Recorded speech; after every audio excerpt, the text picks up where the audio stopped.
Boa tarde a todos.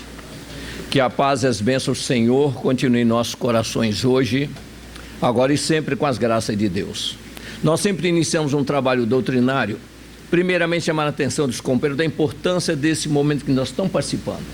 É muito importante para nós, cada vez, todas as vezes, em qualquer lugar onde nos reunirmos em nome de Jesus, buscarmos ter alegria, esperança e confiança em nossos corações, independente de problemas ou de dificuldades que porventura estejamos enfrentando. Por que essa alegria, por que essa esperança e por que essa confiança? É só recordarmos as próprias palavras de Jesus: onde 2 ou mais estiverem em meu nome, aí também eu estarei. E temos certeza que mais de 2 se juntam a nós em nome de Jesus. E nunca será demais nós pararmos e nos perguntarmos: o que é que eles vêm fazer aqui? O que é que eles estão fazendo aqui? Primeiramente, não vêm aqui para aprender conosco, mas sim atender às nossas necessidades, e estejamos nós encarnados ou desencarnados. Qual deve ser a nossa postura nesses encontros? Como deve ser o nosso comportamento? Aprendermos a aproveitar a oportunidade que nós estamos tendo, aprendendo a conversar com eles, a abrir o coração a eles, falar de alegrias que nós já tivemos, tristezas que já amargamos, vitórias que já conseguimos, derrotas que não conseguimos esquecer, falar daquilo que nós sentimos que ainda precisamos alcançar para vencermos a dificuldade que a vida ainda nos apresenta, porque dentro das possibilidades que estes nossos irmãos já possuem e dentro dos esforços que todos nós devemos estar fazendo para merecer a assistência deles, temos certeza de uma coisa: são eles que, em nome de Jesus, poderão depositar um bálsamo nas feridas que todos nós ainda carregamos na alma, tanto encarnados quanto os desencarnados. Até porque, a bem da verdade, deveria ser sempre pela presença deles que aqui nos reuníssemos, no corpo ou fora do corpo.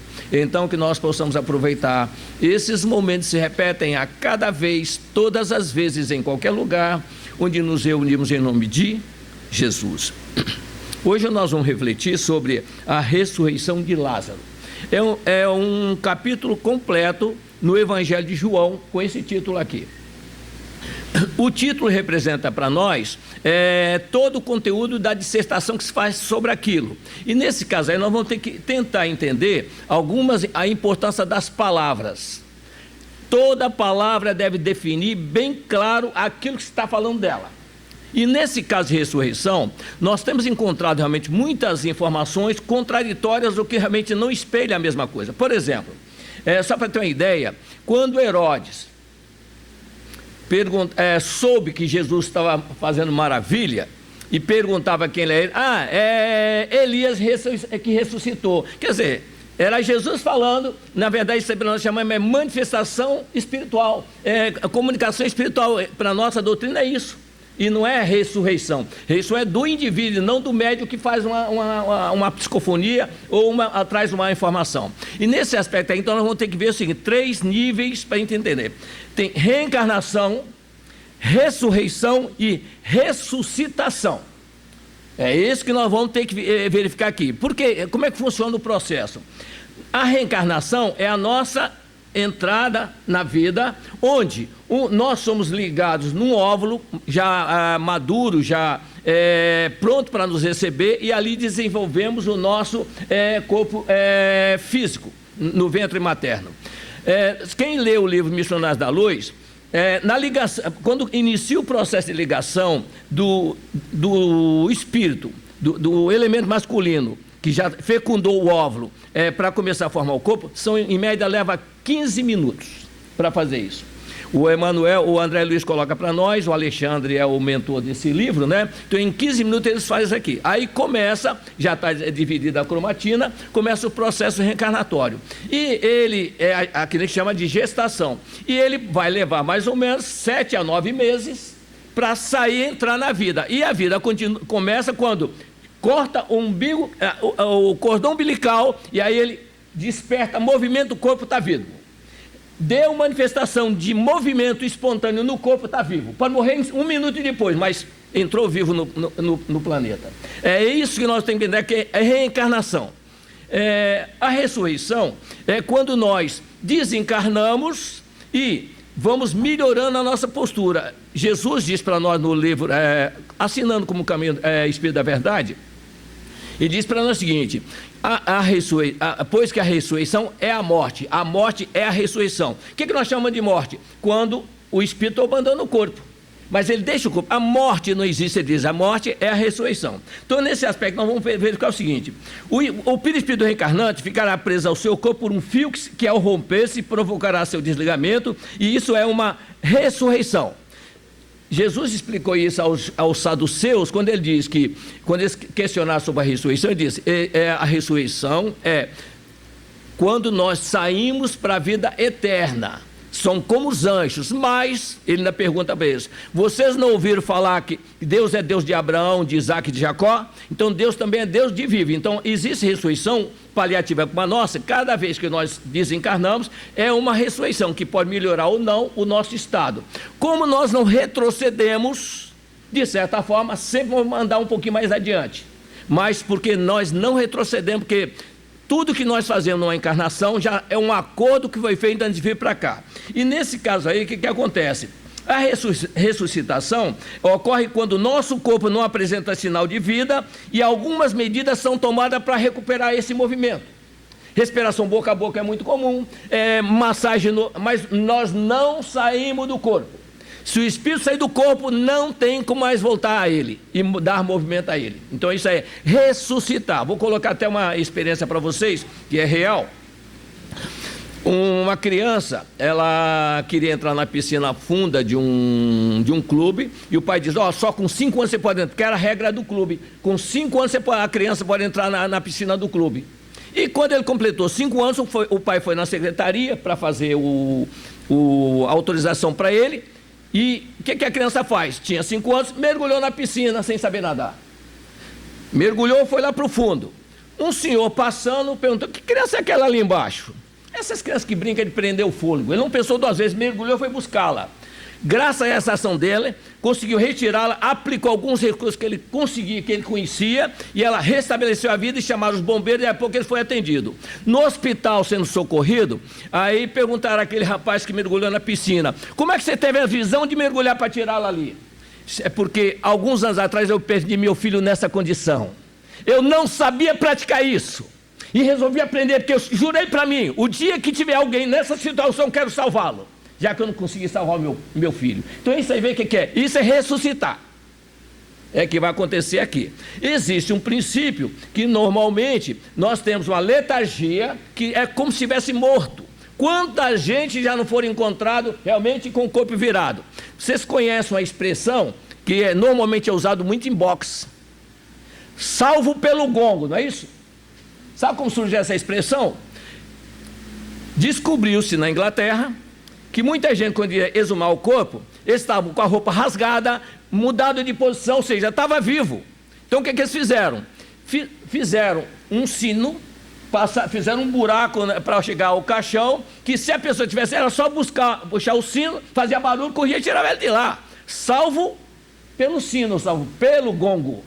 São medidas que nós vamos ter conhecendo para saber que é a única coisa que eles tinham naquele tempo. Quanta gente não sepultou realmente viva, às vezes até por uma experiência necessária, não é isso? E nesse aspecto aí, o que acontece? Quando nós lemos em João, o Evangelho de João, ele diz uma coisa que nós temos apenas fazer uma pequena correção. E estava enfermo um homem chamado Lázaro de Betânia, aldeia de Maria e de sua irmã Marta. E Maria, cujo irmão Lázaro se achava enfermo, era a mesma que ungiu o Senhor com bálsamo e lhe enxugou os pés com os seus cabelos. Não é a mesma Maria. A Maria que ungiu é Maria Madalena. Maria Madalena fez isso, não Maria Marta. Maria, ela nem participava desse tipo de trabalho. Então, aí porque às vezes a tradução, uma pessoa escuta e vai emendando peças num trabalho, e ele não tem noção do que aconteceu. Mas nós que já temos hoje recursos de estudar e verificar, nós temos que tentar fazer essas separações que são simples. O fato existiu, mas não com esse personagem, não é isso? Então eles dizem aqui: ora, mandaram, pois, as irmãs dizer a Jesus: Senhor, eis que está enfermo aquele que tu amas. Jesus, porém, ao ouvir isso, disse: essa enfermidade não é para a morte, mas para a glória de Deus, para que o Filho de Deus seja glorificado por ela. Ou seja, que Jesus estava sendo perseguido, ele saiu da cidade. Queriam apedrejá-lo, ele saiu de Betânia. Nem ficou em Jerusalém, foi para outra localidade.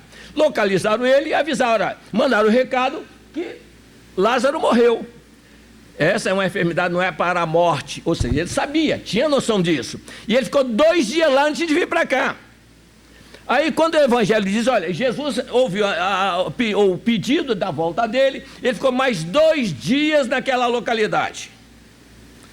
Se é nós, se é conosco, alguém nos dá o aviso, a primeira coisa que faz é voltar rapidinho, não é assim? Pois bem, a indiferença não. Ele sabe o que está fazendo, é isso que nós temos que entender. O problema nosso é que nós, quando fazemos, não sabemos o que estão fazendo, por que nós estamos fazendo. É uma reação automática em nós, que é condicionada a certos comportamentos.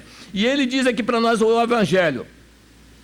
Ora, Jesus amava Marta e sua irmã e Lázaro. Quando, pois, ouviu que estava enfermo, ficou ainda 2 dias no lugar onde se achava. E tendo assim falado, acrescentou, Lázaro, nosso amigo, dorme, mas vou despertá-lo do sono. E aí os discípulos disseram a ele, ora, se dorme, ele ficará bem. Quer dizer, olha só, Jesus usava uma linguagem, e eles não entendiam essa linguagem de Jesus comparativa. Ele está dormindo, quer dizer, num sono letárgico. Não deixa ele dormir. Se ele está dormindo, então tranquilo, na hora que ele acordar, está tudo bem assim. Mas às vezes não pode acordar, porque se o corpo não for oxigenado, receber todos os recursos, pode desencarnar. É uma coisa natural que acontece. Isso aí é normal. E antes de nós continuar, vamos raciocinar o seguinte: nós temos que aprender a conviver com as leis que regem os nossos destinos. A primeira, lei de causa e efeito, é geral. Ela abrange todo o universo e todo o que estiver dentro dele. Lei, causa e efeito. A segunda é lei de ação e reação. Ela age sobre nós, com detalhe, age na presente existência e nas anteriores também. Ela engloba o que está acontecendo agora e aquilo que já aconteceu também. A lei de ação e reação. E tem uma lei que é só restrita aqui agora, é a lei de sequência e consequência. A lei de sequência e consequência só acontece na vida e de experiência que nós estamos transitando no planeta. E como é que ela funciona? Só para entender, como é que nós somos insubordinados? Só aceitamos o que nós queremos. Quando nós vamos dormir, qual é a sequência de dormir? Acordar, não é? Alguém discorda disso ou não? Está correto isso? Eu vou dormir e vou acordar. Está certo? Alguém está reclamando? Não. E qual é a sequência de encarnar? Desencarnar, aí não aceita. Perceberam? Aí não aceita. Por quê? Não, de jeito nenhum. Como é que pode? Gente, é uma lei. Nós temos que trabalhar para evitar provocar acontecer antes da hora, só isso. Mas tem que aceitar quando acontece. Não vai mudar mesmo. Para que reclamar? E as pessoas ficam a vida toda entregue a reclamação e blasfêmias, porque não sabe o que aconteceu e por que aconteceu. É natural isso. É normal isso. Então, nesse aspecto aí, ele diz, chegando pois Jesus, e ele foi para lá, não é isso? Então Jesus diz claramente, Lázaro morreu. Que eles ficavam discutindo, Lázaro morreu. E por vossa causa, fogo que eu lavar, não estivesse para que eu criais, mas vamos ter com ele, vamos para lá. E o Tomé diz, então vamos contigo, morreremos contigo. Que se vira a perseguição, se ele vai ser apredestado, vamos estar junto. Quer dizer, isso aí na verdade é apoio, né? Logístico e moral também, vamos todo mundo junto. E chegando, pois, Jesus encontrou já com 4 dias na sepultura. Ora, Betânia estava em Jerusalém cerca de 15 estádios. O que era 15 estádios? Porque tem 2 Betânias, a cidade e um lugarejo. É tão comum isso aqui entre nós, não é isso? Dá o nome da cidade, aliás, um nome geral e da cidade e tal. É que tanto nome, tanta cidade com aquele nome, tem que identificar por cidade para não confundir as coisas. Então tinha um lugarejo que ficava a 3 quilômetros de Jerusalém, porque a outra fica a 115 quilômetros. Jesus não podia estar andando para lá e para cá rapidinho, 115 quilômetros. Então são pequenos detalhes, nós temos que saber. Por que ele estava em Betânia? Era um lugar aprazível, o clima muito bom, sem o reboliço de Jerusalém. Eles tinham uma amizade muito grande com Lázaro. Então ele ia e voltava 3 quilômetros, era quase nada para ele. É daqui, por exemplo, vamos dizer assim, até o Engenho de Dentro, concorda? É uma caminhada aí, para quem tem 30 anos, não é tão difícil. Então, ora, Betânia estava em Jerusalém, cerca de 15 estádios. Disse, pois, Marta a Jesus, se tivesses aqui, meu irmão não teria morrido. E mesmo agora sei que tudo quanto pedires a Deus, Ele te concederá. Respondeu-lhe Jesus, teu irmão há de ressurgir. Colocou isso para ela. Eles vão até o túmulo. Jesus espera levar ele. Quando ele chega perto do túmulo, ele se emociona. O Evangelho diz que Jesus chorou. Repara bem o detalhe. Quantos de nós, às vezes, quando entra na doutrina, no começo ele não tem a sensibilidade de sentir a presença, né, de alguém que está dando um apoio, assistência. Jesus estava preso às leis do planeta, embora conhecedor e domínio de tudo, mas ele estava limitado nas suas ações ali no meio do povo, dessa forma. E ele, conhecendo tudo, ele sabia assim, a assistência que estava havendo e o benefício que ele faria, porque ele queria demonstrar para que as pessoas assistiam o poder que ele possuía. Por que nós dizemos isso? Ele curou o escravo do centurião à distância, não precisava ir lá. Não precisava ir. Não tinha necessidade de ir. Curou à distância. Então, ele tinha essa possibilidade. E como ele sabia que estava acontecendo, podia até impedir de acontecer. Mas se permitiu, tem um motivo. Esse motivo, às vezes, está dentro de uma lei kármica, que às vezes a pessoa tem que passar por ela, não tem como evitar. O que é uma lei kármica? Só para entender o assunto. Diz o nosso Alexandre, um dos missionários da luz, que uma pessoa que comete suicídio com 40 anos, ele, ao chegar no plano espiritual, ele vai responder pelo ato que ele praticou. E quando ele tiver uma oportunidade de voltar ao planeta, ele, quando chegar na idade de 40 anos, ele vai ter vontade de não cometer aquele ato. Por quê? É uma prova que ele fracassou. Então ele vai ter que aprender a superar. A Ivone Amaral Pereira, ela teve 2 suicídios. No último ela ficou como morta. Tanto é assim que preparou o sepultamento dela, a menina de meses ali, o caixãozinho ali, como é que chama, de anjo, e a mãe dela não deixou colocar no caixão. Ela não está morta, para mim não está morta não. Quando chegou na hora do sepultamento, vamos ter que levar. Já chegou a hora de que e ela ali sem movimento nenhum. Ela trancou-se no quarto e fez uma oração dizendo, Mãe Santíssima, eu não estou desesperada não, no meu coração não está morta. Se tiver uma chance dela eu estar com a razão, eu dou ela para a senhora, ela é sua filha a partir de agora. A menina acordou e chorou. A Ivone, quando conta isso, ela diz, toda vez que ela discutia com a mãe dela, eu não sou sua mãe não, sua mãe é Nossa Senhora que eu te dei quando era pequenininha. Deu para entender isso? Então veja bem o detalhe, nós quando estudamos, vemos que tudo que está ali pode acontecer conosco, com qualquer um de nós. Qualquer um de nós passar por isso. Quando nós observamos um fato, ele tem que ter uma explicação. A doutrina explica tudo. Agora nós temos que tentar entender e aceitar que nós não podemos mudar, não é isso? E aí diz, ele foi, a Marta foi primeiro, chamou Maria, ele chegou e mandou, retira a pedra, tinha uma pedra. Quando mandou retirar a pedra, eles estavam pedindo para ele atender o irmão. Não, ele está morto. Gente, é a mania nossa querer contestar as coisas. Nós temos a nossa ótica, aceitamos Jesus. Aconteceu a mesma coisa com Ananias e Jesus, com Paulo de Tarso. Lembra disso? Paulo de Tarso estava cego. Jesus diz, entre em Damasco, lá será disso que você vai fazer. Aí Jesus vai até Ananias. Ananias, ele diz, eis-me aqui, Senhor. Ananias, vá até a rua direita e devolva a visão a Saulo. Mas Senhor, ele faz muito mal aos nossos. Olha, discutir com Jesus, você sabe que Jesus não sabia? Nós temos essa mania também. Ele não merece, se pediu para fazer, vai fazer. Isso é obediência, é respeito à ordem dada. A mesma coisa aqui. Ele diz o seguinte, né? Onde é que está aqui? Não diz que crer será assim. Lázaro vem para aí, ele diz, tiraram então a pedra, e Jesus, levantando os olhos ao céu, diz, Pai, te dou graça porque me ouviste. Eu sabia que sempre me ouves, mas por causa da multidão que está em redor de mim, é que falei, para que eles creiam que tu me enviastes. Por que Jesus fazia isso? Que se as pessoas vissem apenas ele mudo, mentalmente, conversando com os seres que podia ajudar, Aconteceu uma coisa, foi casual. Nós temos uma mania, muita coisa que acontece conosco, nós achamos, não era aquilo que eu pensava que era, só porque mudou alguma coisa. E seja nisso, como em outras situações, nós temos que tentar observar o seguinte, o problema é sair do corpo antes da hora, não importa o motivo. No livro Ação e Reação, nós temos a experiência dessa. Poliana está encarnada, ela é uma mulher muito pobre, humilde, e o filho dela, Sabino, tem uma prova tão difícil que ele está escondido num corpo, nenhum inimigo dele sabendo onde ele está.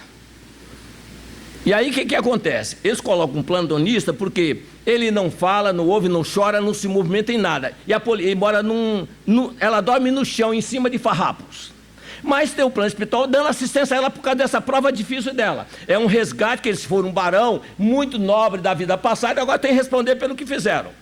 Então eles não querem, se ela desencarnar, quem é que vai assumir o Sabino? Ninguém. Então deixaram um plantonista lá para poder avisar se tivesse alguma coisa difícil. O plantonista chega lá no plano espiritual dizendo, instrutor, Poliana está nas últimas. A primeira pergunta que o Silas faz é, revoltada? Não, ela está lutando com dignidade, mas se não for sorrida agora, ela desencarna. Ele percebeu que a coisa é séria e partiu ele com André Luiz, não é isso? Partiram para um lugar. É o seguinte, não, nossa irmã está enferma e o equilíbrio orgânico é declinando de hora em hora. Apesar disso, vem lutando heroicamente para conservar-se ao pé do filho infeliz. Silas então refletiu e falou, resulta, é imperioso agir sem demora. E foram lá para a casa dele. Chegou lá, não tinha nada na casa. Nada que pudesse ajudar para refazer as forças físicas dela. A única coisa que tinha era um cântaro de água no chão. O Silas o que fez? Fluidificou as águas, fez ela sair do corpo, aliás, voltar para o corpo, aplicou na glote para ela sentir sede, ela levantou cambaleante, foi lá, bebeu a água, voltou e ele disse, não, isso aqui não é só para nos encarnar agora, de imediato. Novamente aplicou para nela, ela voltou, retirou ela do corpo, levou para o descampado, colocou no chão, e aí disse, André, me ajuda na prece. Aí ele disse o seguinte, ele iniciou a prece dizendo o seguinte, Pai de infinita bondade, desce compassivo o teu olhar sobre nós que nos tresmalhamos na instância do teu amor, em particular, Pai justo, compadece nossa Poliana divina, vencida, e ela não é mais aquela mulher fútil de outras eras, ela agora está lutando para cumprir a tarefa que ela comprometeu conosco, que nós estamos aqui para ajudá-la. Permita, Pai, que ela saia vitoriosa dessa luta. Quando ele está com aquela vibração toda, o André Luiz ergue os olhos e vê 5 pontos de luz vindo na direção deles, e tomando conhecimento do que eram seres celestiais, que se transformaram em seres visíveis, e conhecendo o problema dela, foram aos campos, recolher elementos da natureza para preparar o Elisi para ela absorver e não desencarnar de imediato. Olha só o trabalho que é. É trabalho de equipe, não existe milagre, é trabalho todo o tempo. Nós temos que entender isso agora, tem que merecer por isso. Nós temos que merecer por isso. Nossa irmã leu uma página aqui, e nós também trouxemos uma página aqui para reflexão sobre o Lázaro. Todos nós podemos ser um Lázaro na vida. Não é um problema da doença não, gente, é de comportamento. O Emmanuel diz o seguinte, como Lázaro, né? Ele diz, e o defunto saiu tendo as mãos e os pés ligados com faixas e o seu rosto envolto num lenço. Disse Jesus, desligai-o e deixai-o ir. E o Emmanuel diz para nós assim, o regresso de Lázaro à vida ativa representa grandioso símbolo para todos os trabalhadores da terra. Os criminosos arrependidos, olha só, os criminosos, não é o criminoso não, os criminosos arrependidos. Que nós, não, mas todo mundo é filho de Deus. Tudo bem. Isso aí está certo, todos nós somos filhos de Deus, mas não podemos esquecer que há um princípio doutrinário trazido por Jesus que diz, tem uma regra que nós temos que conhecer, aprender e aplicar. Qual é a primeira dela? A cada um segundo as suas próprias obras. E se alguém, por benefício algum, recebe uma misericórdia, ele diz, mais será cobrado a quem mais foi dado. E o problema nosso é o seguinte, quando nós recebemos uma bênção que pedimos, para pedir você acha que não merece. Mas quando recebe, acho que é pouco do que pediu. Eu pedi um tanto, não veio do jeito que eu queria, acho que não foi completo o atendimento. Então nós temos que ter cuidado com essas posturas nossas, não é isso? Às vezes atende parte dela e nós achamos realmente faltou algum interesse da minha parte. Ele diz aqui, os criminosos arrependidos, os pecadores se voltam para o bem, quer dizer, é a mudança de comportamento. Os que trincaram o cristal da consciência. O que é trincar o cristal da consciência? A nossa consciência é a nossa memória. O Leon Denis diz para nós o seguinte, no Problema do Ser, que a consciência é a soma das nossas memórias, das várias experiências nossas. Soma tudo ali e vê se está de acordo com a lei de Deus. Porque a lei de Deus, como é que ela funciona? O nosso perispírito, ele reage pelo nosso comportamento. Comportamento bom clareia o perispírito, refina o perispírito. Comportamento ruim, ele enegrece e torna mais opaco esse perispírito. Só isso. Bastou olhar e já está vendo. Já sabe qual é o comportamento daquele ser. Não sabe o que ele fez, mas sabe que ele contrariou aquilo realmente que o perispírito registra tudo isso. Por isso Jesus diz, conhecereis a verdade e a verdade vos libertará. Nesse aspecto aí, nós chamamos a atenção sobre as pessoas, porque nós falamos aqui para desencarnado principalmente, né? Que quem está sofrendo do outro lado, ele está mais interessado na solução imediata do problema que ele está vivenciando. Não é para encarnado não, encarnado ele vai voltar para casa, eles nem sempre voltam. Então nesse aspecto aí, e estão sofrendo, pior ainda, né? Então o que acontece? Nós temos 5 impulsos de ações que nós temos no nosso dia a dia.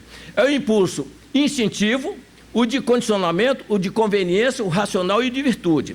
O de instintivo é aquele que eu falo e depois eu vou pensar porque eu falei. O condicionamento eu falo porque está escrito, eu absorvo, eu aceito, então eu repito porque eu acreditei naquilo. Mas eu não raciocino, não é meu, é dali que eu estou fazendo porque está escrito ali. Eu não interiorizo em mim, é só na memória.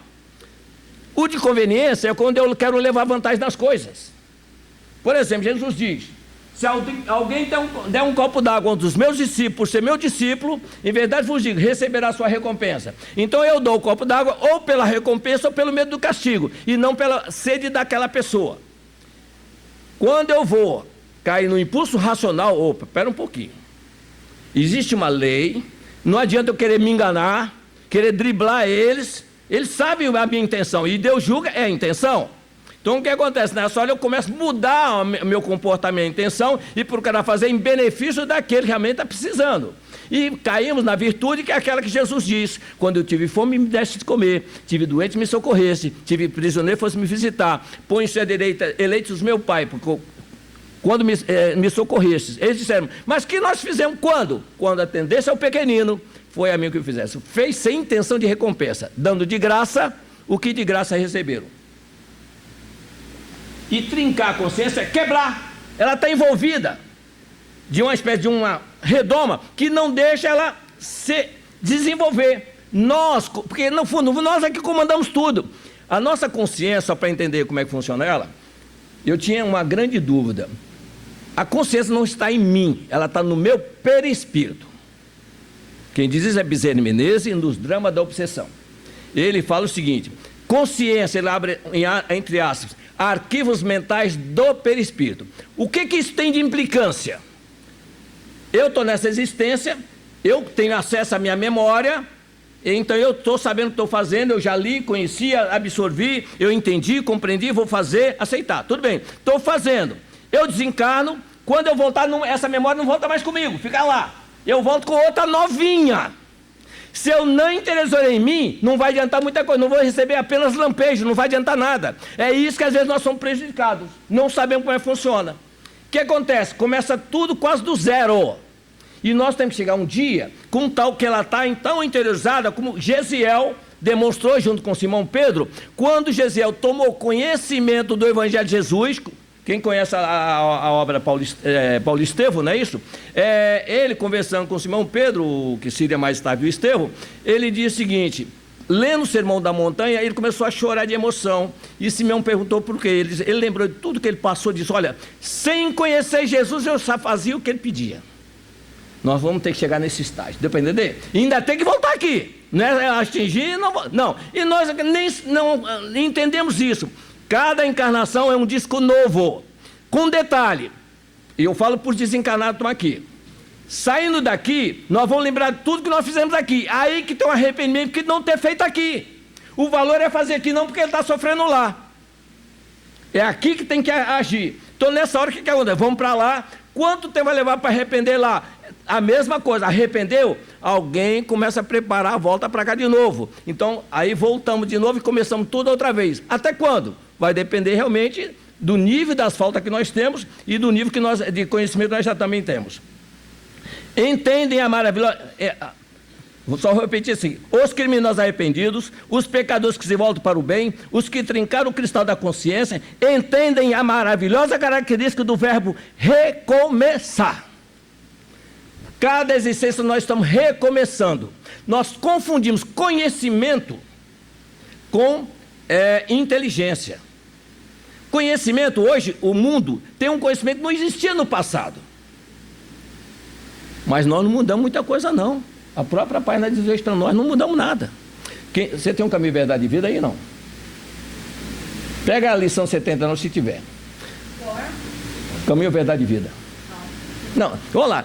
No caminho, não precisa entregar, não. No caminho, verdade e vida, o Emmanuel diz o seguinte: que muito se escreveu sobre Jesus, falou-se muito dele, mas o mundo de agora é o mesmo em que quando Cristo esteve entre nós, com apenas diferença aqui: o pretório, o sinédrio e a casa de César mudaram, tem hoje outro nome, só mudou o nome, mas os personagens são os mesmos. E que a lei toda é para o personagem, não é para os ambientes que nós frequentamos. É isso que nós temos que entender.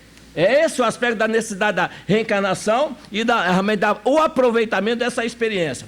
Lázaro teve uma nova oportunidade, gente. Um detalhe que nós vemos aqui, pode verificar nos textos: Lázaro nem abraçou Jesus, notaram isso? Nem abraçou. Gente, quando a pessoa diz volta à vida, é uma alegria, não é assim? Nem é mencionado isso.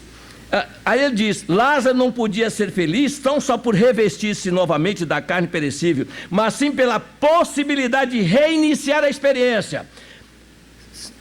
Posso dizer uma coisa para vocês: quando eu vou dormir, é como se eu, quando acordasse, começasse a reiniciar outra experiência. Deveria ser assim. Jesus diz: a cada dia basta o seu próprio mal. Se nós tivéssemos um programa para cumprir, para seguir, um roteiro, não rotina, que normalmente nós temos rotina. Qual é a diferença de rotina com roteiro? No roteiro, eu tenho a repetição da coisa, mas sei onde eu quero chegar. Na rotina, eu ando aquela rotina, mas sei bem para onde eu vou, não estou preocupado com isso. Só repito aquilo sistematicamente. Então, Jesus tem um roteiro. O roteiro dele, e o objetivo foi bem claro para nós: eu desci dos céus não para fazer a minha vontade, diz ele em João. E a minha vontade é fazer a vontade daquele que me enviou. E a vontade daquele que me enviou é de que eu não perca nenhum daqueles que ele me confiou. Ou seja, Jesus vem aqui fazer a vontade de quem enviou ele. Nós normalmente queremos que eles façam a nossa vontade. Nós fazemos nosso pedido. E ele continua aqui, o Emmanuel: a sensação do túmulo, de impressões que se encontrava, era a venda forte a cobrir-lhe o rosto. Jesus, compadecido, exclamou para o mundo: desligai-o e deixai-o ir. Essa passagem evangélica é assinalada por profunda beleza, e o Emmanuel explica para nós: preciosa é a existência de um homem, porque o Cristo lhe permitiu o desligamento dos laços criminosos com o pretérito, deixando encaminhar-se de novo às fontes da vida humana, de maneira a reconstituir e santificar os elos do seu destino espiritual, na dádiva suprema de começar outra vez. Nós temos vários exemplos disso, gente, tanto em parábolas quanto em fatos reais. Saulo de Tarso, perseguindo a obra de Jesus, partiu para Damasco para fazer o quê? Prender e aniquilar Ananias. Jesus o convoca na estrada de Damasco, ele cai do animal, vencido, e a primeira coisa que ele vem à mente: que amor é esse desse ser que vem até mim, que eu sou seu perseguidor, sua doutrina. E quando ele começa a chorar de arrependimento, Jesus coloca a mão nos ombros dele, ele chora mais ainda, e Jesus diz a ele: Saulo, não recalcitre contra os aguilhões. E aí ele para e pensa e diz: Senhor, o que queres que eu faça? Essa é a mudança de posição. O que queres que eu faça? Nós às vezes fazemos isso também, gente, só que não vai fazer mudança nenhuma. E Paulo fez, o Saulo fez. A partir dali ele mudou por completo o destino dele. Ah, mas Paulo é adiantado. Não é por aí. A prova está sempre de acordo com o nível nosso. Nós só podemos fazer, mudar aquilo que realmente está dentro do nosso nível. Nesse aspecto aí, Jesus também colocou a parábola do filho pródigo. Quando ele começou a refletir que ele era um filho de Deus, estava sofrendo, nem comida dos porcos ele podia comer, e o servidor do pai dele tinha comida em abundância. Ele está refletindo. Nós somos esse filho pródigo.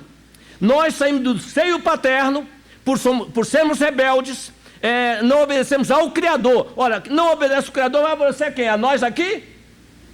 Questão 115, 124 livros espíritos. Então, Jesus conta que o filho pródigo, quando ele chega naquele momento de ele reconhecer que ele é um filho de Deus, tanto é que ele reconhece que ele diz: levantar-me-ei e irei ter com meu pai. E diante dele eu direi: pai, pequei contra o céu e contra ti, não sou digno de chamar seu filho. E aí quando ele faz isso, ele aí é que era filho, porque ele reconheceu que ele não se comportou como um filho divino, um filho de Deus. É a nossa volta vitorioso, quando nós achamos que nós estamos derrotados. E é por isso Jesus diz: aquele que se exalta será humilhado, aquele que se humilha será exaltado. Vou dar uma paradinha e vamos aproveitar o Natal, não é isso? Depois nós voltamos aqui no tema. Nós temos uma oportunidade no Natal importantíssima para fazer certos acertos de conta. Há um princípio, nós aqui não vemos só para progredir, não. Um dos principais motivos nossos no planeta é conciliar com os nossos adversários. O principal, para não dizer. Quem diz não sou eu, não. Eu só interpreto o que Jesus coloca, não é isso? Jesus, no Evangelho de Lucas e Mateus, ele diz o seguinte: não julgueis que eu vim trazer a paz. Não, eu vim trazer a espada, pois numa casa de 5 pessoas é 3 contra 2, 2 contra 3. É o pai contra o filho contra o pai, a mãe contra a filha contra a mãe, a sogra contra a nora contra a sogra. Em verdade vos digo, os piores inimigos de qualquer pessoa serão seus próprios parentes. Bom, então Jesus está dizendo o seguinte, que após ele, ou seja, com o seu evangelho em estudo, nós podemos nos reunir com os nossos desafetos num grupinho pequeno e trabalhar para fazer a paz pelos laços consanguíneos que nós temos com eles. Essa é a ideia. Só que quando nós chegamos aqui, normalmente esses nossos desafetos da família é aquele que nós não queremos participar com as coisas que ele participa. Já notaram isso? Não queremos ir, participar de jeito nenhum. Viramos as costas para eles. E não é só eles, podem se reunir ou na família, nos grupos de trabalhadores, e tem uma brincadeirinha que as pessoas chamam de brincadeira, mas uma coisa é séria, de amigo oculto. É só reparar, gente. Vamos fazer amigo oculto? As pessoas querem unir o grupo, né? Fazer a união. Vamos fazer um amigo oculto? Vamos. Quem participa coloca o nome, não coloca? Aceitaram, não aceitaram? É um choque quando lê o nome. É, ou não é? É um choque. Chegar e jogar lá dentro. Oh, escapuliu, caiu. Você entendeu? E eu lembro, antes de eu conhecer a doutrina, eu conhecia esse trabalho. Depois que eu comecei a raciocinar, eu lembro que as pessoas diziam assim: vó, quer trocar comigo o seu nome? Eu compro seu presente, só para não dar o presente daquele que é o desafeto dele. Então, a divina providência nos dá a chance de dar um abraço num dia adversário, num dia de Natal, e eu jogo fora. E o pior, presente é de R$30, que agora até estabelece isso, né? Se vai ser R$19,99, eu dou. Olha só, R$30, promoção, R$19,99, é isso que eu levo. Deu para entender? É de proposta, é intencional isso. Eu pergunto, como é que eu posso me apresentar com disposição de acertar minhas contas dessa forma? Isso é o impulso da conveniência que nós estamos usando. Deu para entender isso? Nós temos que analisar isso, gente. Nós temos que parar para analisar essas coisinhas.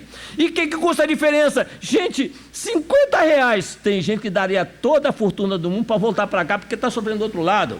Só para ter uma noção de valor. E nós não somos materialistas, nós somos espiritualistas. O avô de André Luiz era fazendeiro riquíssimo.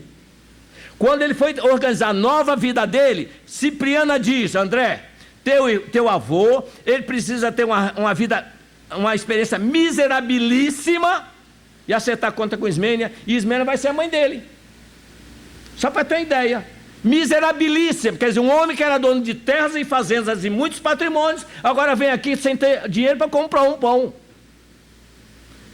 50 anos depois, que é o livro do Emmanuel, o imperador romano Adriano, que é famoso em Roma, o Neio Lúcio, quando faz uma visita ao planeta, quando todos desencarnam, gente, você não sabe quem eu encontrei lá no planeta? Adriano, filho de uma escrava. Olha, um imperador do mundo agora é filho de uma escrava.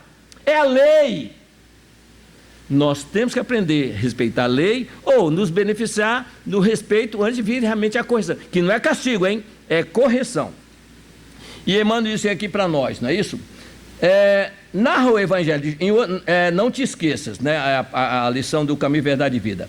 Narra o Evangelho de João que muita gente caminhando-se para Betânia buscava acercar-se do Mestre, não somente para vê-lo, mas para contemplar também a figura de Lázaro retirado do sepulcro. Que Lázaro virou uma figura de visitações. Ele voltou à vida. Dentro dos Evangelhos, isso aí sempre aconteceu. A viúva de Naim também teve o filho recuperado, não teve? Teve. Só que nós damos mais importância quando acontece na nossa época. Se for em outra época, eu não estou nem aí com ela, não é assim? Nós não damos importância da história passada. E isso que eu me admiro muitas das vezes, sinceramente. Jesus, até 2.000 anos atrás, ninguém sabia da presença dele. Concorda comigo ou não? Ninguém sabia dele, não. Era Deus lá e nós aqui, Deus lá e nós aqui. Quando ele chega aqui, ele nem falou que foi ele que construiu esse planeta. Nem falou isso. Se falasse então, aí eu não ia debochar dele. Construtor desse planeta. Deu para entender? Ele só falava, meu Deus e Deus de vocês também. Ele falava isso. E as pessoas achavam que ele estava tripudiando com a palavra de Deus. Olha só.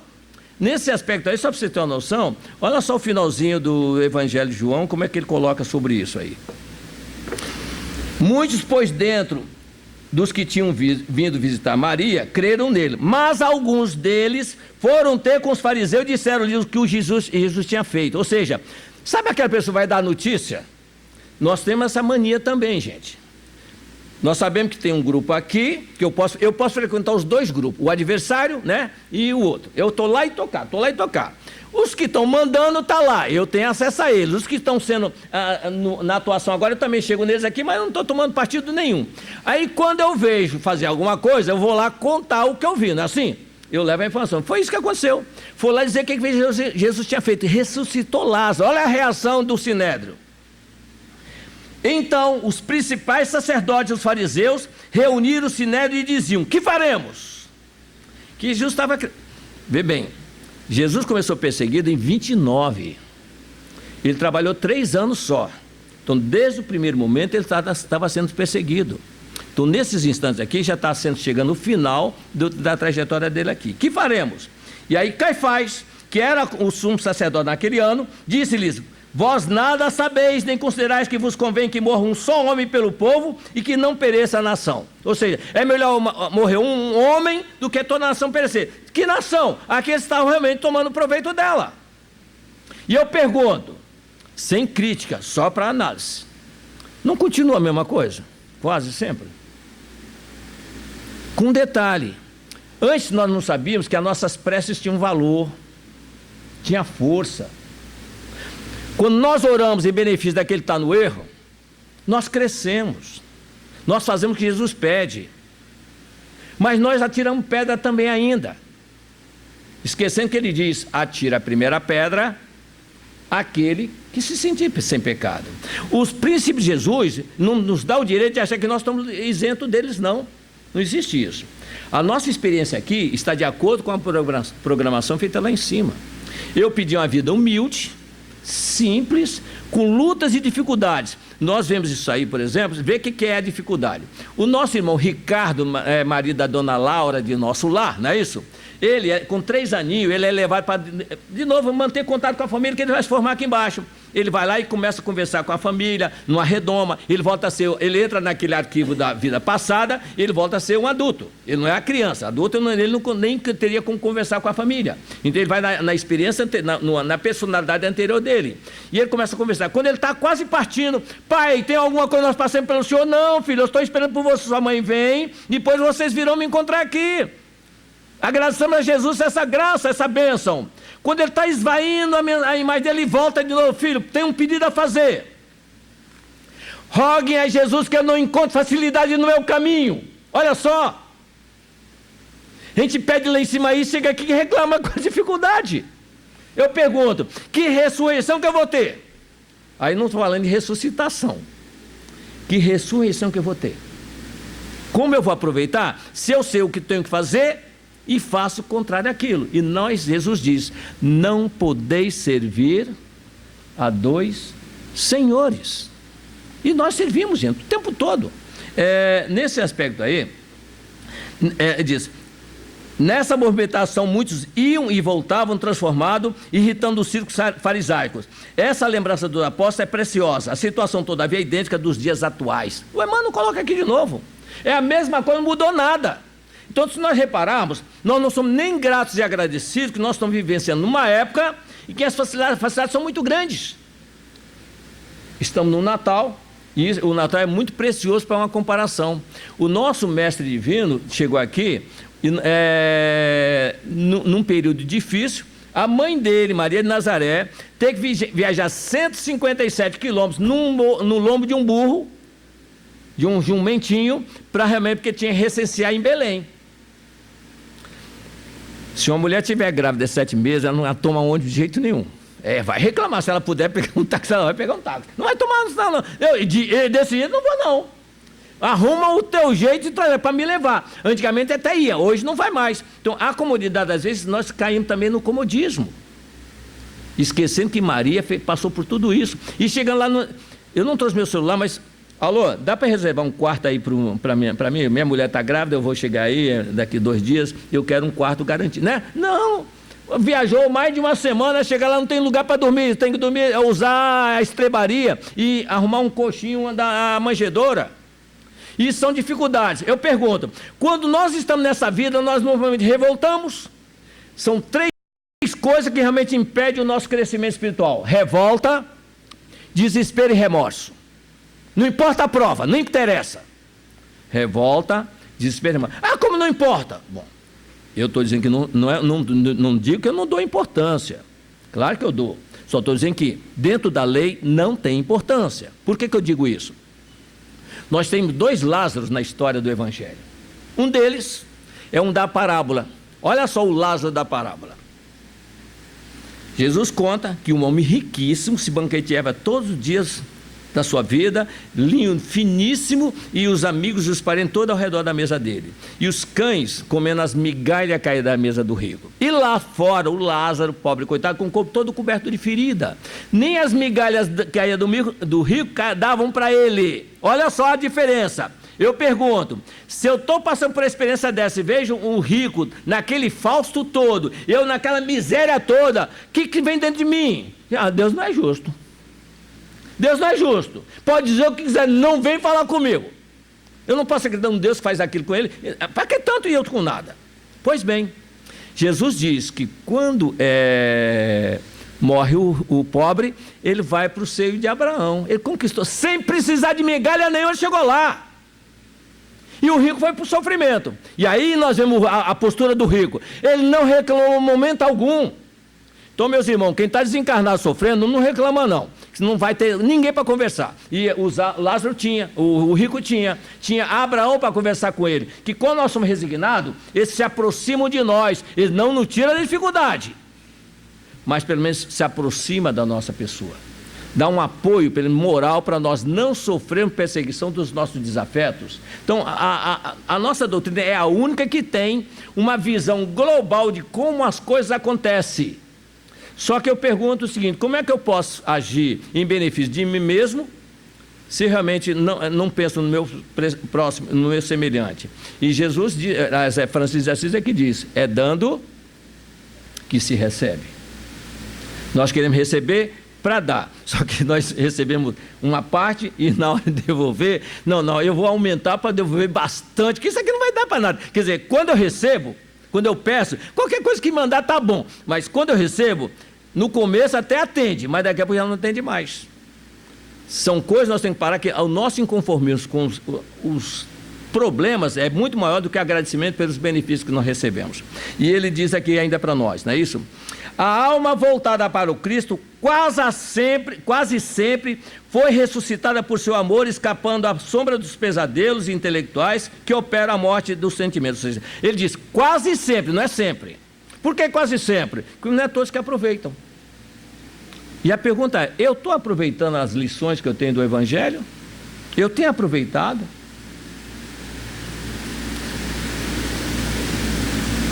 Amai os vossos inimigos e orai pelo que vos persegue e calunia. Amai os vossos inimigos e orai pelo que vos persegue e calunia.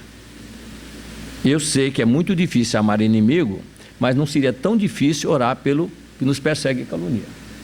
Só que mesmo quando nós tentamos orar, pode reparar, dentro de nós não temos o mesmo sentimento para orar por um desafeto, como eu tenho para quem eu amo. Então, às vezes chega a chorar de emoção pedindo por alguém quem te ama. Aqueles afetos, olha, Senhor, eu sei que estou pedindo, mas em vão, ele não merece receber. Então por que eu peço? Se eu acho que ele não merece. O importante não é ele merecer ou não, é o ato que eu vou fazer, que não sou eu que digo que ele merece. Vamos acabar com isso. Não somos nós que decidimos, nem quem decide lá em cima. Ele só nos diz para pedir, peça. O resto é conosco, faça a tua parte. Faça a tua parte que o céu te ajudará. Ajuda-te a ti mesmo, que o céu te ajudará. Então eu vou fazer o que você está pedindo, Senhor. Se ele merece, eu estou fazendo o que o Senhor pediu. Só isso. Se ele vai receber, mas eu estou pedindo, não somos nós que determinamos. Nós fazemos por nós, pelo outro não. Nós achamos que o que nós fizemos tem que corresponder, senão não vale a pena. Espera um pouquinho. A semeadura é livre e a colheita será obrigatória. Isso nós temos que entender, mas não somos nós que estamos nessa parte aí não. Jesus chamou a atenção daqueles que o seguem, dizendo o seguinte: qual de vós que esteja no campo é os seus servidores, e ao chegar no final do dia, dirá a eles, sente-se aqui à mesa e jantem comigo, ou dirá a eles, preparem meu banho, preparem minha roupa, preparem minha comida, depois que eu comer, vocês sentem e comem. E aí vira para os discípulos, assim será convosco. Quando fizer tudo o que tem que fazer, diga apenas, somos servos inúteis. Fizemos apenas o que deveríamos fazer. Nesse aspecto aí, nós às vezes, quando fazemos alguma coisinha a mais, quanto de nós não pensamos que estamos fazendo um mundo de coisa? Se eu estiver só reconstruindo o que eu destruí, eu não estou fazendo nada demais. Nem terminei ainda de reconstruir. E eu não sei se eu estou reconstruindo ou não. Não sei. Só que é tanto esforço que eu acho que estou fazendo uma obra imensa. Não é assim que funciona. Porque, repara bem, nós mencionamos aqui um Paulo de Tarso, com tudo que ele fez, ele voltou 1.500 anos depois na figura de Martinho Lutero. Pô, se sou eu achei que nunca mais voltaria. Voltou. Com Martinho Lutero, 15 séculos. Será que só tem ele para trabalhar? Ou ele precisa trabalhar? O problema é esse. Eu conheço um caso só, de ressurreição, que não precisou voltar aqui para no desligamento ser. Nós temos aqui Fabiano de Cristo, né, que no desligamento já foi direto com Jesus. É a última mesmo. Pagou tudo aqui e já voltou livre. Olha só. Levou uma bronca do mestre lá em cima, levou uma chamada mesmo. Também quer desertar, Fabiano? Ele voltou e agradeceu as feridas dele. E, contando a vida dele, ele está lá colocando para nós. E quando ele desencarnou, Francisco de Assis buscá-lo, levou até Jesus e entregou ele a Jesus, ressuscitado verdadeiramente. A ressurreição verdadeira. E aí, Jesus diz a ele, escolheu o caminho que ele quisesse. Ele preferiu continuar como porteiro da mansão dele, foi o que ele pediu.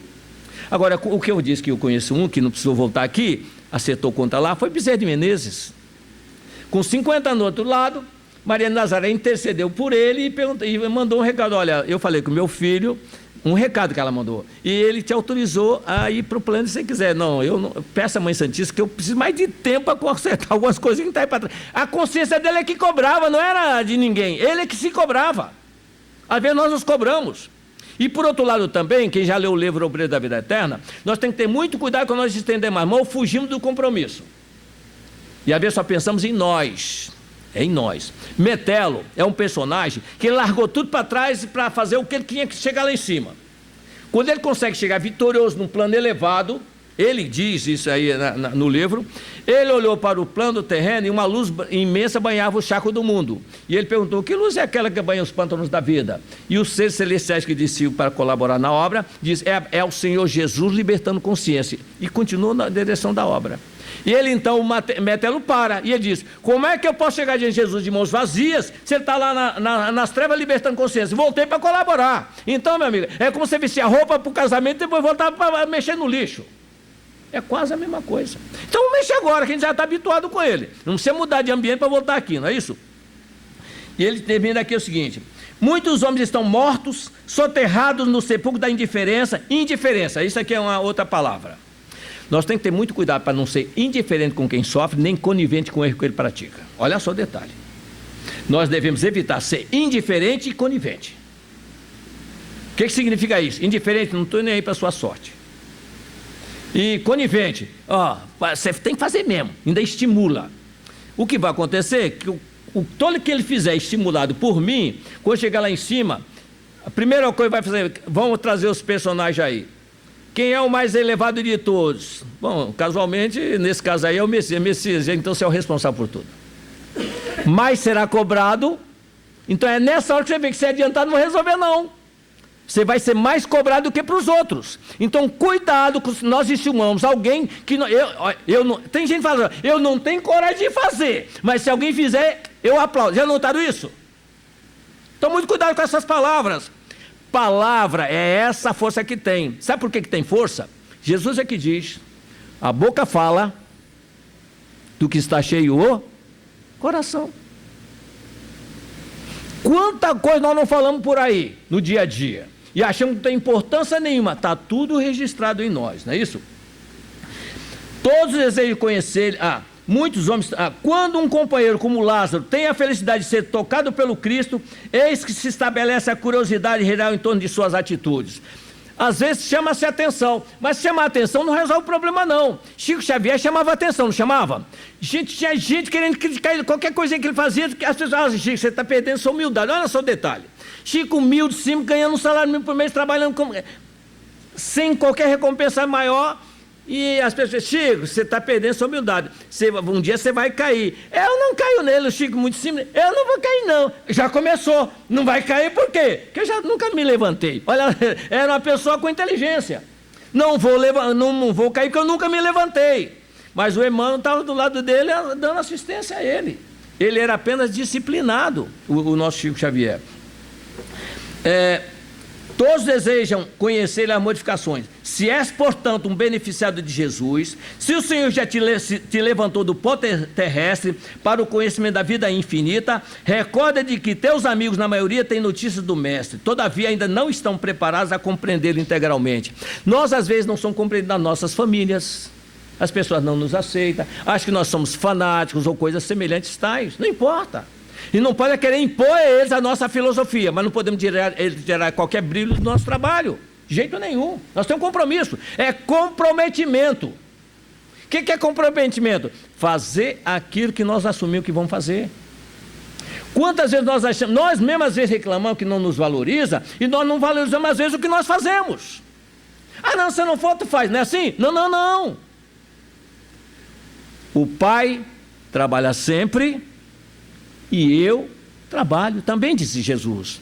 Vão pedir ao Pai que mande mais trabalhador, porque a série é grande e os trabalhadores são pouco. Ou seja, todo mundo tem que trabalhar. Só para rapidamente falar um pouco da vida eterna, uma coisa interessante que às vezes nós não percebemos. Esses dias atrás nós vamos falar aí sobre um tema que o tempo não existe. A ciência diz que o tempo não existe. É uma vaga ideia o tempo. Eles falam, por que eles colocam isso? O que é o tempo para nós? O nosso planeta gira em torno dele, e essa volta completa é realizada em 23 horas e 56 minutos, que são 24 horas do dia. Então, é o nosso relógio do dia, é a volta que o planeta dá em torno deles. É isso que é o nosso relógio horário. O homem aqui, identificando isso, o que ele fez? Pegou essas 24 horas e dividiu em períodos iguais e deu 12 horas. Do dia e 12 horas da noite, 24 horas. E ainda pegou as horas, dividiu por minutos. Então, nesse caso aí, nós temos uma condição de saber o tempo para nós. E criou um relógio ali para identificar isso. Nós aqui marcamos uma reunião para as 4 horas, não é isso? Às 4 horas não tem que chegar. Vai chegar todo nas 4. Pode até chegar atrasado ou não chegar, mas está marcado 4 horas. Se não tivesse o tempo para regular, como é que chegaríamos? Que hora vai ser 4 horas? No planeta tem tempo, não tem fora dele, por isso que é eterno lá fora. Mas nós não chegamos lá ainda. Por que não? Porque lá, quem chega lá tem responsabilidade de fazer tudo na hora certa. Nós aqui, se não tiver o relógio, não vai fazer. Não vai fazer.